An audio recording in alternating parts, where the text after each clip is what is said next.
All right, welcome back. Final module, module 4 of indoor soccer officials training. So like I said, this will be the final module, and then the rest of the training will be in person. But these 4 modules and these quizzes and videos will be available to you throughout the season.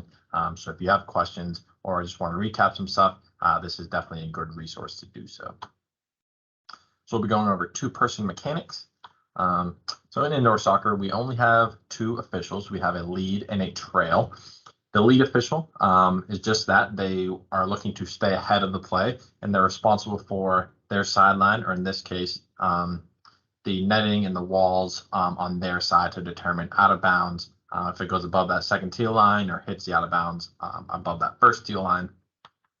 They're responsible for that, as well as behind the goal that the attacking team, in this case, is going towards. They also determine if goals count, so whether that ball crosses into the goal or not. And then they're primarily responsible for calling penalties inside of the box, or in indoor soccer inside of that little penalty arc that we talked about previously. Trail official trails the play. They are paying attention to action behind the ball. They can help out a little bit with penalties inside the box, but for the most part, they don't necessarily need to be ball watching the entire time. They're sort of officiating the other matchups and players that are trailing the play the lead may not be able to see. And they are responsible for their sideline or their netting and wall on their side, as well as the opposite goal. So if there's all of a sudden the ball gets kicked down to the other side, they're responsible for calling if that ball is out of bounds as well. The trail official will also be the one to blow their whistle to start all kickoffs, to start the game or after a goal and whatnot. For positioning and movements on the kickoff, whoever is kicking the ball off, that team must kick the ball back towards their own goal or backwards in order for the play to start. In general, our 2 officials, they'll be on opposite ends of the court, and we'll show you a graphic of that in a minute. Y'all will want to keep the play boxed in, but you want to try your best to stay out of the play as well. So you don't want to hug the wall. You don't want to be just standing in one spot and just hugging that wall the entire time, especially if the play is on the opposite side of the court. Feel free to take a few steps in, and same goes for if the ball is near you and you're near the wall and they're playing on the wall, take a few steps back. You can take some steps back and then officiate with the play in front of you. So in general, obviously this is a soccer field, not the indoor soccer court, but you can see where the trail and the lead will start at kickoff. Trail official being the closest will blow their whistle to initiate the first kickoff. Generally, this is sort of the movement that we would like y'all to mimic. So kind of pretend that there is a string between y'all, and we want to keep that diagonal string the entire time. So on the left, that lead official is closest to the play. That little arrow is pointing towards the ball is belongs to that team going towards that goal. So they're a little bit farther up. And then on the right side of it, that at the top of this screen is that trail official. That is the same official as the previous lead, if that makes sense. So whichever side of the court the ball is on will determine who is the trail and who is the lead for that play. You can see on the kickoff, we'll have the trail official where they are responsible for. You'll see the lead's green area that they're responsible for goes all the way down to the end line, and that is because they are responsible for calling out of bounds up there.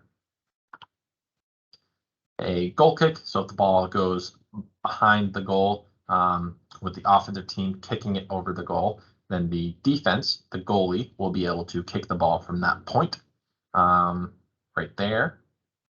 And just the opposite, if the defensive team kicks the ball behind their own net and it goes out of bounds, they will do a corner kick. And that is also where these dashed lines will come into play. Corner kicks are similar to our free kicks. They will be indirect, so the player taking the corner is not allowed to take a shot on goal. They will need another player, offense or defense, to touch the ball before that goal can be eligible. Penalty kick, you'll see our officials kind of pinch down and it looks a little bit different. The lead official will take a few steps in so they can have a really good look as to whether or not the ball is going to cross into the goal or not. The trail official will also take a few steps in and is responsible for the players, the non-kicking and non-goalie players, to make sure that they do not cross that dash line before the ball is kicked. Throw-in, or in this case, we do not have throw-ins. Anytime there's a ball out of bounds on one of the sides, we do what is just simply a kick-in. So the player will take the ball, put it down on the ground, make sure the ball is not moving at all, and then they will kick it in. Moving with the play, so you'll see leading trail here, and then in this case, the ball is going to go down to the right, or sorry, to the left. We'll watch that again. You can kind of see as the ball moves that the officials move with it. What I will say is when the ball goes it goes left at first, and then when it crosses the midline, the bottom official should become the lead, and the other official will then become the trail. Good. They'll become lead, they'll become trail. The letters don't switch in this, but you get the idea. And we'll take one look at good positioning and one look at bad positioning for the videos.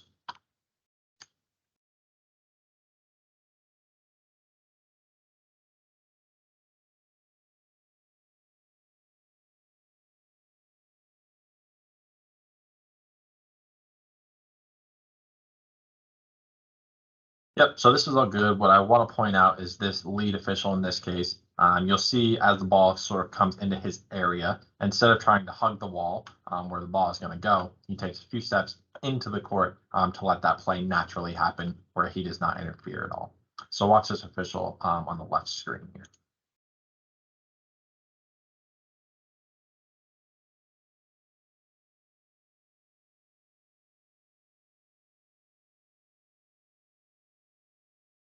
Very good.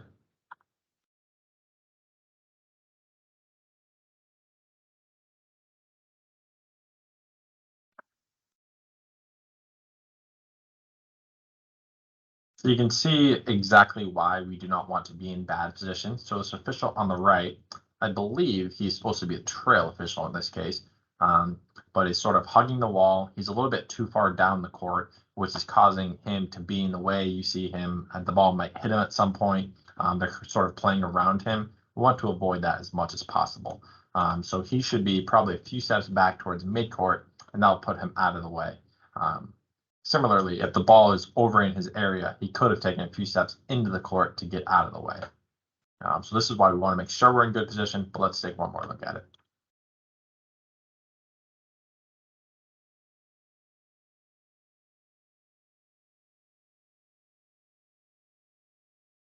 Very good.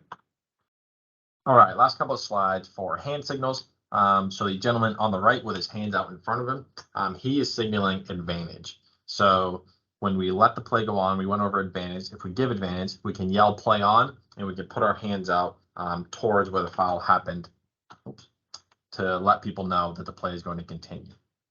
On the left, instead of a play on or advantage situation, this official is calling a foul or calling out of bounds, hands straight up in the air, give a good whistle, and we go from there. Next, couple more. You see the good red card signal on the right, nice and high, clear so that everybody can see it. And I believe the signal on the left, he's pointing towards a goal kick or a corner kick. Essentially, you'll point your hand to wherever you want the kick to be taken at. It's also a signal for if a goal is scored, then you sort of point towards the team that scored or in that general direction, blow your whistle to let everybody know that you have a goal in that scenario. All right, facility rules. So we went over the first teal line. If it touches the wall above the first teal line, we're going to call that. The ball has to cross the front of the goal in order for a goal to be counted. So essentially, the ball has to be completely over that line in order for the goal to be counted. We talked about checking players against the board, automatic yellow, or it could be a red, depending on the severity. So common misconceptions when it comes to goalkeepers. We talked about this in previous modules as well, but so a common misconception is that goalkeepers can slide. In our sport, goalkeepers cannot slide. Another one, people assume that goalkeepers can substitute on the fly, but in our rules, they cannot sub on the fly. Cannot pick up a ball passed back to them. So if their own team passes it back with their foot specifically, then they cannot pick it up. If they do, then we will place the ball where they picked it up, and it'll be an indirect kick for the other team at that point. All right, last slide for the modules, obstruction versus shielding. So this can get a little bit confusing for some people. Obstruction is impeding a player's movement to stop them from getting the ball without intention of actually playing the ball. So a good way to remember this is the player that is obstructing is essentially playing the player and not playing the ball. So instead of going and trying to shield and gain an advantage on the ball, they're simply going and not allowing a player of the other team to get to the ball. So playing the player instead of the ball. Shielding, on the other hand, is sort of using their body to shield a defender from the ball, but it's with the intention that they are playing the ball. The ball's within close proximity, it's playable at their feet, and they're just not allowing the other team to get to it. But the intention is to play the ball. All right, very good. That'll be the final slide for our 4 online modules for indoor soccer. Take the quiz for it. Make sure you try and get 100. You get as many chances as you would like. And then we will see you for in-person training. Keep an eye out for an email from me as to times and location. But very good. Thank you all for tuning in.